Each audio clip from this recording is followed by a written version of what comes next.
నానమ్మ నానమ్మ పిన్ని వాళ్ళు సినిమాకి వెళ్తున్నారు, మేము కూడా వెళ్ళవా? అలాగేనమ్మా. అక్క మేము బయటకు వెళ్తున్నాం. పుష్ప ఈ చీర చాలా బాగుంది. అవునక్క, ఈ చీర సింగపూర్ నుంచి మా అన్నయ్య తెప్పించాడు. అరే ఈ నెక్లెస్ కూడా చాలా బాగుంది. అవునక్క, అన్ని డైమండ్సే, లేటెస్ట్ మోడల్. ఇది సింగపూర్ నుంచి తెప్పించాడు. అలాగా అక్క, సెంటు వాసన వస్తుందా?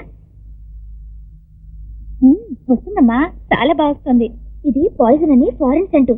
దీని రేట్ ఎంతో తెలుసా? 1600. ఇది కూడా సింగపూర్ నుంచి వచ్చిందే.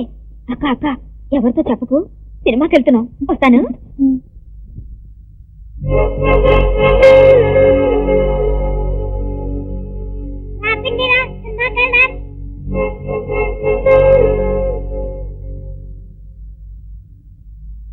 గౌతమి, ఏమిటి ఎలా ఉన్నావు? ఎలా ఉన్నాను?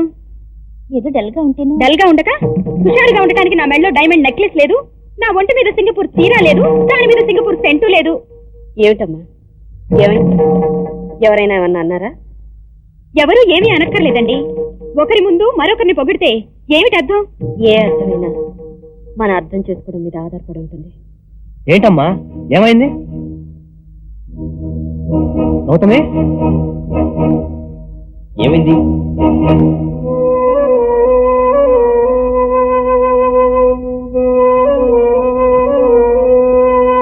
పుష్ప, పుష్ప, ఏమైంది పుష్ప? చెప్పానుగా తలనొప్పిగా ఉందని. ఇందాక లేని తలనొప్పి ఇప్పుడు ఎలా వచ్చింది?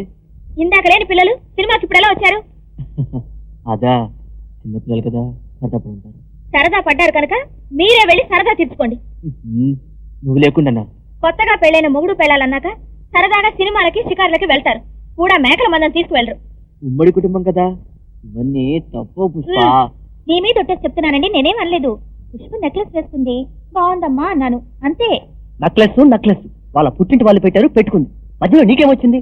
అంటే నా పుట్టింటి వాళ్ళు గుండు కొట్టుకుపోయారు, నాకేం పెట్టలేకపోయారనేగా నీ వదిన గారి వెటకారం. అబ్బా, ఇందులో వెటకారం ఏముంది గౌతమి? వదిన అడుగుంటుంది, పుష్ప చెప్పింటుంది. అదేం కాదు, ఆవిడ గారు అడగకుండానే ఈవిడ గారు, ఆహా నీ మెడకి డైమండ్ నెక్లెస్ ఎంత బాగుందో, నీ ముక్కు ఎంత బాగుందో, నీ చెవి ఎంత బాగుందో.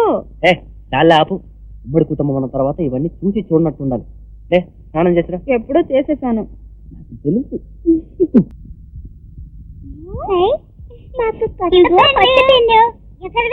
నాన్నమ్మ కొనిచ్చింది. ఎందుకు వచ్చింది? మాకు ఫస్ట్ మార్కులు వచ్చే కొనిచ్చింది. నాకు నీకు లేవు. ఎందుకు లేవు? అమ్మా అమ్మా అమ్మా చూడమ్మా, పద్నాన్న కొడుకి ఇంకా పద్నాన్న కూతురికి కొత్త పెను కొచ్చినట్ట నాన్నమ్మ. నాకేమో లేవట. వాళ్ళంటే ఇష్టం కొనిచ్చారు, మీరంటే ఇష్టం లేదు కొనివ్వలేదు. ఏమిటమ్మా బాగుంది ఆ మాట?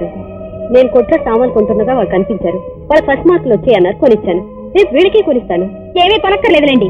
అసలు మార్కులు రాని వెధవి పెన్ను ఎందుకురా? పెన్ను వాళ్ళు బాగా చదువుకున్నారు, ఫస్ట్ మార్కులు వచ్చాయి, ఆవిడ గారు కొనిచ్చారు. మార్కులు రాని వెధవికి చదువు అనవసరం. పదా గౌతమి, గౌతమి ఎందుకు అనవసరంగా వాళ్ళు కొడతావు? ఇదిగో బబ్లు తీసుకో. అక్కర్లేదు, ఎవరికో తెచ్చిన పెన్నులు ఇస్తే నేను తీసుకోవాలా? అంటే మాది అడుపు తినే బతుక? ఏమిటమ్మా ప్రతి చిన్న విషయాన్ని భూతద్దంలో పెట్టి ఎందుకు నా పెద్ద చేస్తావు? నేనే భూతద్దంలో చూడలేదండి, మీరే భూతద్దం పెట్టుకుని ఒక్కొక్కళ్ళని ఒక్కో రకంగా చూస్తున్నారు. రే పిల్లలు, టీవీలో చిరంజీవి పిక్చర్ వస్తుంది, త్వరగా వెళ్ళి చూడండి, వెళ్ళండి.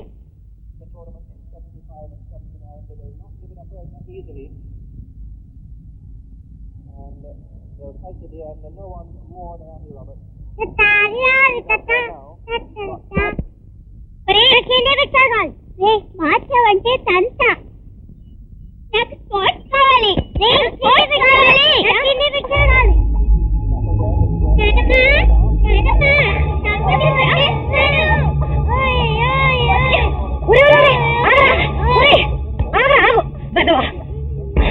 ఎందుకు నా కొడతావు?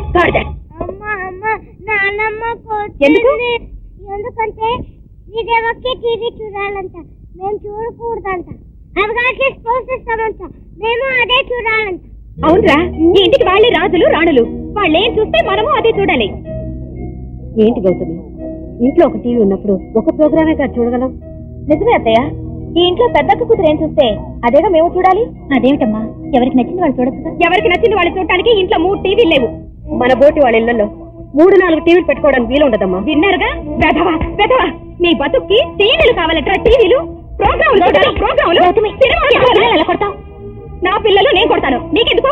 నీ పిల్లలు కొడుతున్నారా? ఏమిటే ఇంటికి వచ్చేసరికి న్యూసెన్స్. అవునండి, నేనేం మాట్లాడినా మీకు న్యూసెన్స్.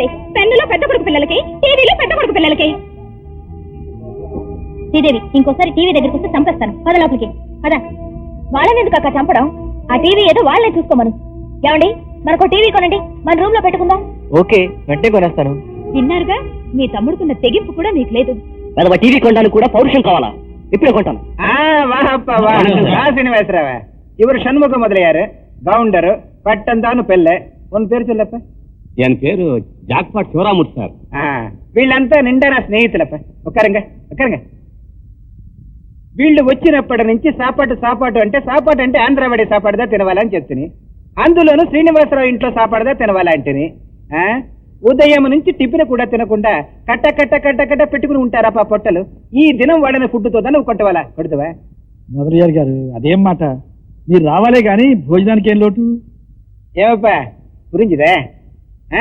ஒரு நிமிஷம் வெளியே உட்காருங்களே. ஆமா, చిన్న విషయం, అర్జెంట్ 2 లక్షల క్యాష్ కావాలప్ప. దానికే ఉందండి, 2 లక్షలు ఇవాళ పేమెంట్ కూడా ఉంది కదా. సూర్యం, షాప్కి వెళ్ళి 2 లక్షల రూపాయలు క్యాష్ తీసుకుని ఇంటికెళ్ళు. అమ్మతో మొదలయ్యారు గారు స్నేహితులు భోజనానికి వస్తారని చెప్పు. ఓ సూర్యమా, వంకాయకి వస్తే కోసి అందులో పెడుతుంటారే, గుత్తి వంకాయ. ఆమా, అది కొంచెం జాస్తి కావాలప్ప, చేస్తారా? అలాగే, సరిగ్గా 1 గంటకు వస్తామని చెప్పు. అలాగే నాన్న. ఇంజకోటి గారు, మొదలయ్యారు గారికి ఇవ్వాల్సిన పేమెంట్ తరకు డబ్బేది? అందులో ఒక 50 తగ్గాయి బాబు. పుణ్యకోటిని దబాయించి షాప్ నుంచి డబ్బు తీసుకున్నారా లేదా? దబాయించాల్సిన కర్మ మాకేంటి? అవసరం వచ్చింది, తీసుకున్నాం. ఏమిటో అవసరం? మాకే అవసరాలు ఉండవా? టీవీ కొనుక్కున్నాం. ఎవరితో చెప్పి? ఎవరితో చెప్పాలి? పెద్దవాళ్లతో. అంటే నీతోనా? ఉంటే నాన్న, లేకపోతే నేను. నువ్వన్నీ చెప్పే చేస్తున్నావా? ఏమిట్రా, ఏమైందిరా మీకు? ఏం లేదమ్మా, ఈ రోజు మొదలయ్యారు గారికి 2 లక్షల రూపాయలు పేమెంట్ ఉంది. డబ్బు చాలకపోతే నాన్నగారు బయట నుంచి 50,000 రూపాయలు అప్పు తెప్పించారు. ఇవాళ మొదలయ్యారు గారు ఇక్కడికి వచ్చారు, ఆయన డబ్బు కట్టాలి. అందులోంచి 50,000 రూపాయలు వీళ్ళిద్దరు తీసుకున్నారు. ఇప్పుడు మొదలయ్యారు గారు ఎలా కట్టాలి? ఏమిట్రా మీరు, నిన్న మొన్నటిదాకా బాగానే ఉన్నారుగా, ఇప్పుడు ఏమొచ్చింది మీకు? పెళ్ళాలు వచ్చారు. అమ్మాయి, ప్రతి విషయంలో నేను ఉన్నానంటూ నువ్వు కలగ చేసుకోకు. ఇది వాళ్ళ షాప్ వ్యవహారం. అదే షాపు ఎవరి వ్యవహారం? మీ పెద్ద కొడుకు వ్యవహారమేనా? ఎందుకు అత్తయ్య గారు ప్రతిదానికి నా మీద విరుచుకు పెడతారు? షాపులో హక్కు మీ పెద్దబ్బాయికి ఒక్కరికే ఉందా అని అడిగాను. ఒక్కరికే ఎందుకుంటుందక్క? అందరికీ సమానంగానే హక్కు ఉంటుంది. సమానంగా హక్కున్నప్పుడు ఓ 25,000 రూపాయలు వాడుకోవడం తప్ప? చూడు గౌతమి, ఇప్పుడు తప్పప్పుల గురించి న్యాయాల గురించి ఎవరు విచారించడం లేదు. అవసరం గురించి మాట్లాడుతున్నాను. అన్నమాట ప్రకారం ఈ రోజు డబ్బు కట్టకపోతే పరువేను దక్కుతుందా? మేం టీవీ కొనుక్కోవడం వల్లనే నీ పరువు పోతుందా? అమ్మాయి, వాడు మాట్లాడుతున్నదేమిటి, నువ్వు అంటున్నదేమిటి? ఏంటమ్మా నువ్వు ప్రతిదానికి దాని మీద లేస్తావు? నోర్వి, హరి, ఏ నీ పిల్ల మా పిల్ల గారా? లేకపోతే వాళ్ళకి టీవీ చూడాలని సరదా ఉండదా? 25,000 కోసం ఇంత రాత్రం చేస్తావా? లక్షల వ్యాపారం చేస్తున్నారు, 50,000 చదవలేరు. నేను టీవీలు కొన్నామని కుళ్ళుపోతానంతో చూడలేక చేయాల్సిన అల్లమంతా చేస్తున్నా. టీవీలు ఎవరికి కావాలి? ఇప్పుడే తీసుకెళ్లి ఇచ్చేసి కట్టే. రే, నీ టీవీ కూడా ఇచ్చారా? అమ్ముకుంటాడు. గౌతమి రా, పుష్ప రా.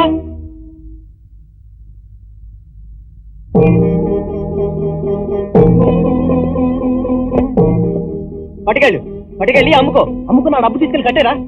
పట్టుకెళ్ళరా. ఎందుకండి గదిలేనట్టు తెచ్చి టీవీ తిరిగి ఇవ్వడం? ఈ నెక్లెస్ తీసుకెళ్ళి అమ్మి డబ్బు తెచ్చుకోమనండి. నా గాజులు కూడా తీసుకెళ్లి డబ్బు తెచ్చుకోమనండి. పరువు అంట పరువు, వీడికొక్కడికే ఉంది పెద్ద పరువు. శ్రీనివాసరావు గారికి వీడొక్కడే పుట్టాడు, నేను ఎవరూ పుట్టలేదు. ఏం కూసావురా? మాట్లాడతావండి? నోరెత్తావంటే నిన్ను కూడా కొట్టు.